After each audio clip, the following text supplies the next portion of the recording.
नमस्कार. कसे आहात सर्व? मी प्रेरणा आपल्या चॅनलवरती म्हणजेच सखी प्रेरणावरती तुमचं स्वागत करत आहे. आज खूप दिवसानंतर मी ब्लॉग बनवत आहे, कारण 3-4 दिवस म्हणजे असेच गेले. कारण 15 ऑगस्ट पण होता आणि मी सत्संगलासुद्धा जाते. तर सत्संगमध्ये जसं 15 ऑगस्ट दिवस साजरा केला जातो, तसाच निरंकारी मिशनमध्ये मुक्तिपर्व दिवससुद्धा साजरा केला जातो.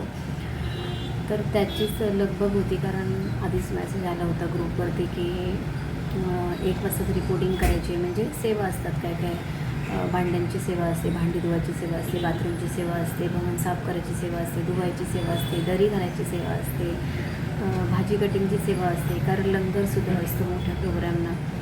तर सकाळी कसं तरी आवरून पटापट असं खिचडी भातच खाऊन आम्ही सगळ्यांनी 1:30 वाजेपर्यंत मी तरी 1:30 वाजता पोचली. नंतर मग सगळा परिवार पण पोचला आणि आम्ही सगळेच सद्गुरूच्या कृपेने सेवादलमध्ये आहोत. तर वरतीसुद्धा होती आमची, तर ती सेवा करून वगैरे नंतर संध्याकाळी 5-5:30ला येऊन पुन्हा 5 नाही 4 वाजता येऊन वर्दी वगैरे घालून पुन्हा आम्ही प्रार्थना दिवससाठी गेलो. नंतर सत्संग चालू झाली.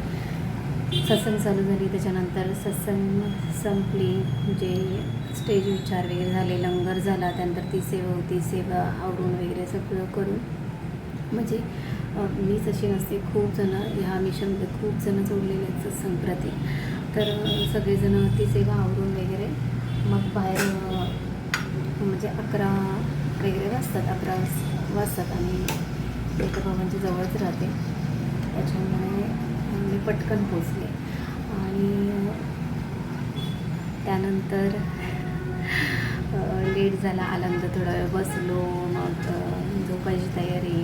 सकाळी संडे होता, भवनला सत्संग होती, पण मग मला काय जाता नाही आलं, कारण खूप झोप होती. वेळावरती हल्ली काय माहिती नाही मला, असेल कदाचित आपल्या एजच्या हिशोबाने सुद्धा शरीर थकल्यासारखं होतं कधी कधी. थोडीशी झोप जास्त येते आणि मला हल्ली खूपच येते. पहिली कधीच झोप नाही, मी अगदी अभिमानाने सांगायची मला किती झोप कमी आहे, पण आता मला खूप झोप येते सकाळची सुद्धा.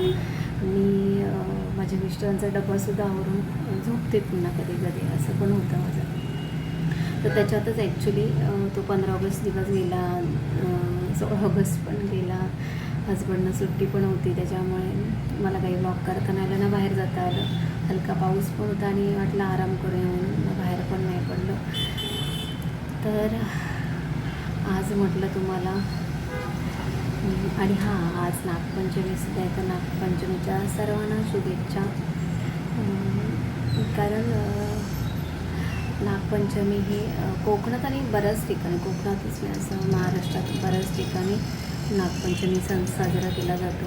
आमच्या गावीसुद्धा असतो, सासरी माहेरीसुद्धा असतो, पण मी इथे काहीच म्हणजे पूजन करत नाही. घरी जे गावी होतं ते गावी होतं. गावी गेल्यानंतर आम्ही त्यावेळेला असलो योगायोगाने तर ते पुजतो वगैरे, पण इथे खास असं मी नाही जात असं पर्सनली, कारण आईसुद्धा नाहीसुद्धा असं काही नाही आहे.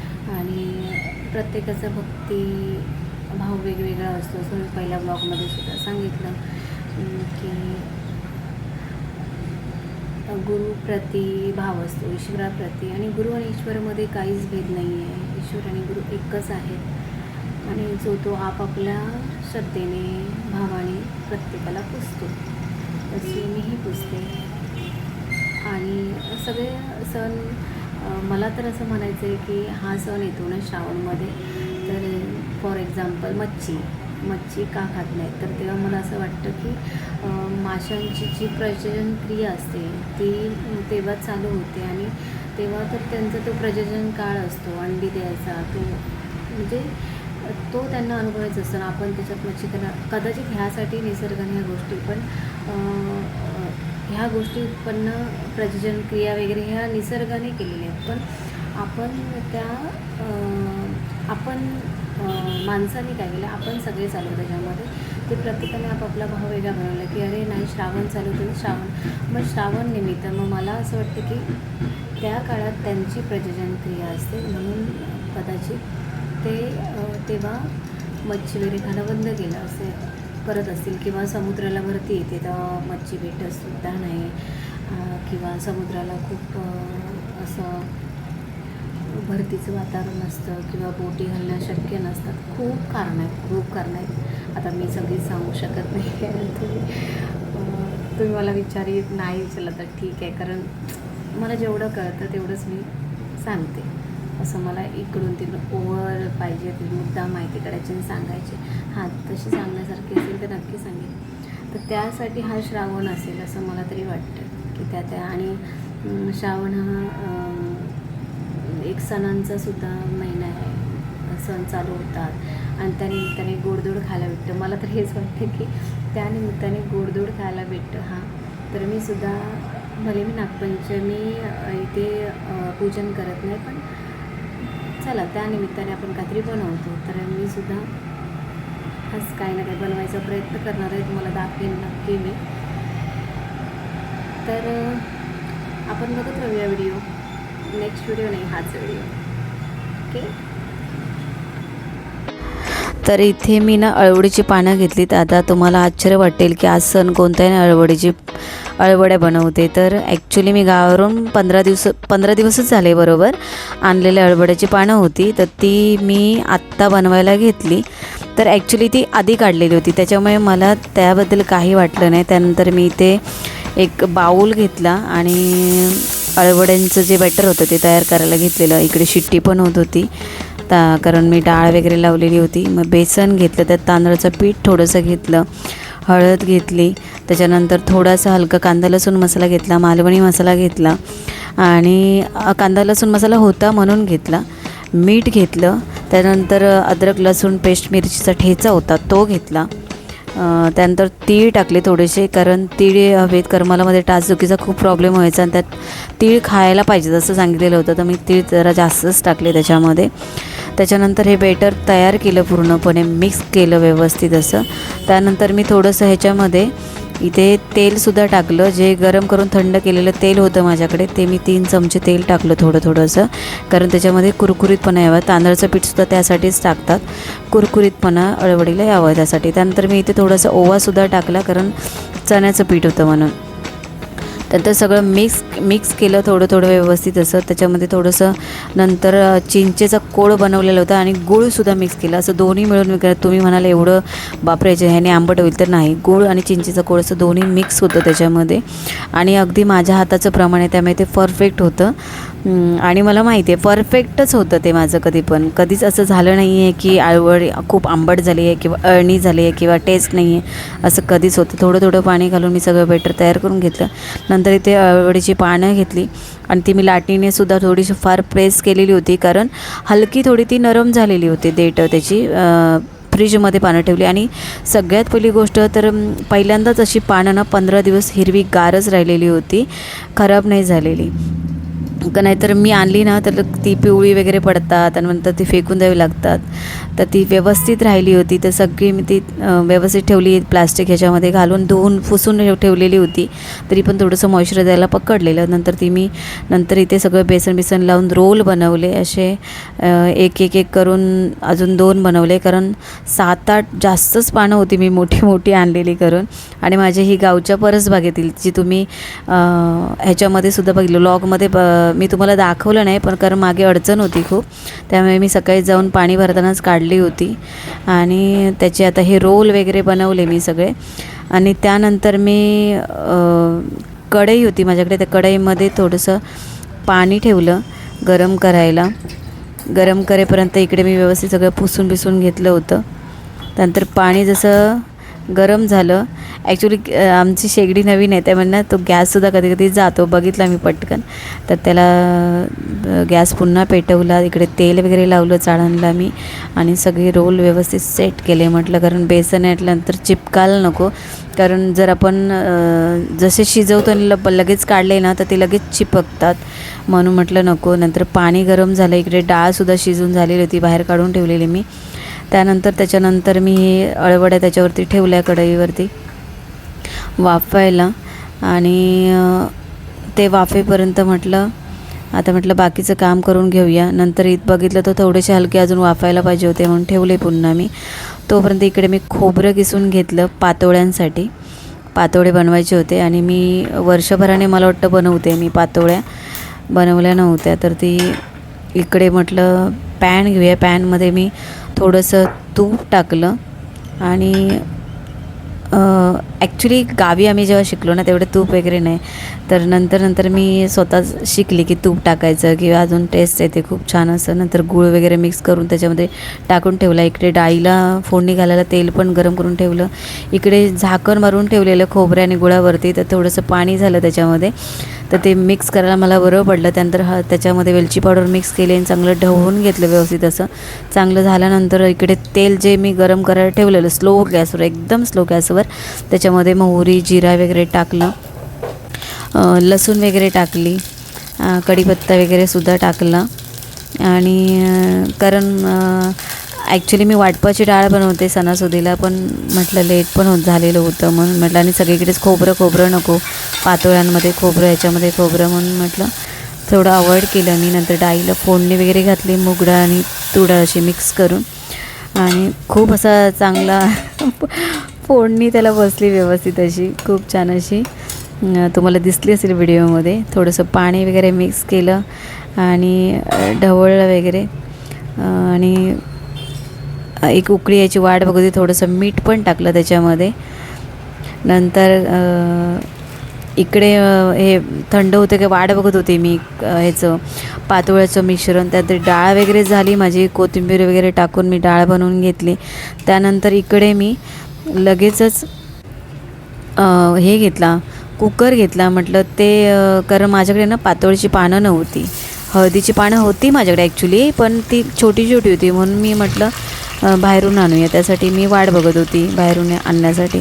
त्यानंतर मी इकडे वाटाण्याची उसळ बनवते. त्याला कांदा टोमॅटो वगैरे मालवणी मसाला त्याची फोडणी वगैरे घातली आणि मिक्स केलं चांगलं, आणि वाटाणेसुद्धा मी ह्याच्यामध्ये घालून घेतले, कारण म्हटलं लेट नको व्हायला. आणि नंतर माझ्याकडे वाटपसुद्धा बनवलेलं होतं कांदा खोबऱ्याचं, ते सुद्धा मी टाकून घेतलं. आता मी काय इथे घरात पूजन वगैरे काही करत नाही, त्याच्यामुळे मला ते वाटप आदल्या दिवशी बनवलं होतं ते चाललं. आणि आता बहुतेक जण वाटप करूनच ठेवतात, असं काही नाही, कारण ही मुंबई आहे आणि ही खूप बोलतात ना लाईफ एकदम धावपळीची लाईफ आहे इकडची. त्यानंतर मी इथे कुकरला झाकण लावलं, कारण वाटाणे शिजवून घेतले पण थोडे हलके कडक होते आणि आम्हाला थोडे नरम लागतात. मग तोपर्यंत म्हटलं शिट्टी होईपर्यंत. हे बघा, मी तुम्हाला बाहेरचं वातावरण, खूप पाऊस पडत होता त्यावेळी, तुम्हाला व्हिडिओमध्ये खूप कमी दिसत, पण एवढा पाऊस पडत होता ना की पूर्ण जो विंडोची जी फ्रेम असते ना त्याच्यावरती आतमध्ये पाणी पडत होतं, एवढा पाऊस पडत होता खूप असा. आणि मला तर तुम्हाला प्रत्येक ब्लॉगमध्ये मी बोलते शॉर्ट्समध्ये की मला पाऊस बघायला खूप आवडतो, भरपूर. त्यानंतर इथे मी लगेचच म्हटलं आता पाणी येईपर्यंत आपण एक काम करूया. इथे मी 2 वाट्या पाणी घेतलं आणि थोडंसं दूधसुद्धा मिक्स केलं, 1 कप त्याच्यामध्ये. मी तुम्हाला दाखवलं नाही आहे ॲक्च्युली, पण मिक्स केलं दूध. आणि त्याच्यानंतर त्यामध्ये थोडीशी साखर वगैरे टाकली आणि ढवळून घेतलं थोडंसं. नंतर रवा मिक्स केला त्याच्यामध्ये.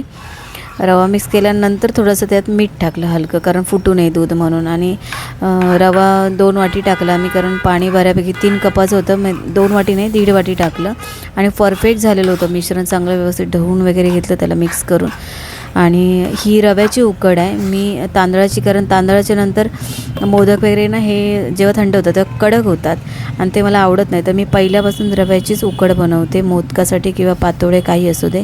तर ती वाफ मारून घेतली. नंतर इकडे भाजीसुद्धा झालेली होती, ती बनवली. त्यानंतर इकडे अळवड्या होत्या, अळवड्यांची पीसेस करून घेतले मी, थंड करून ते फ्रीजमध्ये ठेवलेले होते वाफ मारून. त्यानंतर पीसेस केले आणि फ्राय करून घेतले शॅलो फ्रायमध्ये. कधी मी तळते सुद्धा त्यांना, मला तळलेले आवडतात मलासुद्धा आणि मुलांना. घरात प्रत्येक गोष्ट आवडते, जशी मला आवडते तशी मुलांनाही आवडते, फॅमिलीला आवडते, हजबंडना आवडते. तुम्ही म्हणाल सगळं हिलाच आवडते असं करते, असं काही नाही आहे. नंतर पातोळ्याची पानं आली, माझंच गावला एक, त्याला मी बोलली तू गेलास तिकडे तर घेऊन ये, त्याने मला आणून दिली. आणि मग नंतर ही मी मोठी पानं होती खूप छान, पण माझ्याकडे होती ना ती छोटी होती आणि माझ्या कुंडीमध्ये लावलेली ती, म्हटलं पुढे होतील मला. त्यानंतर हलकं मी हे बॅटर हलकं गरम करून घेतलं थोडंसं, एकदम थंड झाल्यामुळे ना ते घट्ट झालं होतं. नंतर बाहेर पाऊस पडत होता, हा मुलगा व्हिडिओ काढून दाखवत होता तुम्हाला. त्यानंतर इथे मी गोळा घेतला आणि पानांवरती हलकं पाणी लावून त्या गोळ्याला पूर्ण असं मिश्रण रवा थापून घेतला आणि सारण पूर्ण भरलं पातोळ्याचं. जास्त काही नाही, मी खसखस वगैरे काहीही मिक्स केलेलं नाही याच्यामध्ये, फक्त गूळ, खोबरं, वेलची पावडर आणि तूप, बस एवढंच आहे. आणि मला एवढंच आवडतं त्याच्यामध्ये, मला एक्स्ट्रा काहीही आवडत नाही. जो पारंपरिक पदार्थ त्याच्यामध्ये तेवढंच गेलं असं मला वाटतं. आता टाकणारे बदाम टाकतात, काजू टाकतात, भरपूर काय काय टाकतात, मनुके टाकतात, पण मला हेच आवडतं. असे करून मी बरेच असे सारे त्या पातोळ्या बनवून घेतल्या आणि खूप पान अशी कटिंग केलेली, म्हणजे अगदी खूप म्हणजे 10-12 तरी पीसेस मी पातोळ्याचे बनवून घेतलेले होते, बनवल्या मस्तपैकी. आणि सगळ्या तयार करून नंतर म्हटलं मी वाफायला पाणी ठेवलं होतं तिकडे मी, आणि त्याच्यातच हा पाऊससुद्धा खूप पडत होता, भरपूर म्हणजे भरपूर पडत होता. आता मी इकडे माझं काम चालू असताना हा मुलगा तुम्हाला दाखवतो बाहेर, कारण आम्हाला सगळ्यांनाच खूप आवडतं बाहेरचं वातावरण बघायला. आणि आमच्या हॉलमध्ये, विंडोमध्ये, बेडरूममध्ये कुठेही गेले ते हा वातावरण दिसतं. त्यानंतर इथे मी वाफवून घेतलं सगळं काही आणि बघा बऱ्यापैकी मस्त असे वाफलेत. पानांचा कलर पूर्ण चेंज झाला आहे. आता हे मी तुम्हाला सांगते, हे माझी पद्धत आहे किंवा मला आवडतं म्हणून सांगते. तुम्ही म्हणाल काय आता हे सगळे व्हिडिओ यूट्यूबला येतात बरोबर आहे, जे मी बनवते ते मी तुम्हाला दाखवायचा प्रयत्न केला. त्यानंतर नंतर इथे मी तयार झाली, माझ्याच कलेक्शनमधली साडी घातलेली, थोडीशी तयार वगैरे झाली. नंतर जेवायला वगैरे वाढलं आणि हे असं ताट तयार करून ठेवलं होतं. मुलगा पप्पांना सांगत होता की पातोळ्यावरचं पान काढा म्हणून, मग त्याने ते पान काढलं दाखवायला. त्यांना खूप भूक लागलेली, असे खूप वाजलेले होते. आणि संध्याकाळचा मी मेनू तयार केलेला होता सगळा, ॲक्च्युली दुपारी नाही केलेला. आणि हे बघा असं मग आमचं हे जेवण वगैरे झालं आणि इथेच मी हा ब्लॉग संपवला. तुम्हाला कसा वाटला ते मला नक्की सांगा. माझ्या हातावरती लिपस्टिकचा शेड आहे ना, तर मला हाताला कळायला लागलं. तर चला पुन्हा भेटूया पुढच्या ब्लॉगमध्ये. Bye bye.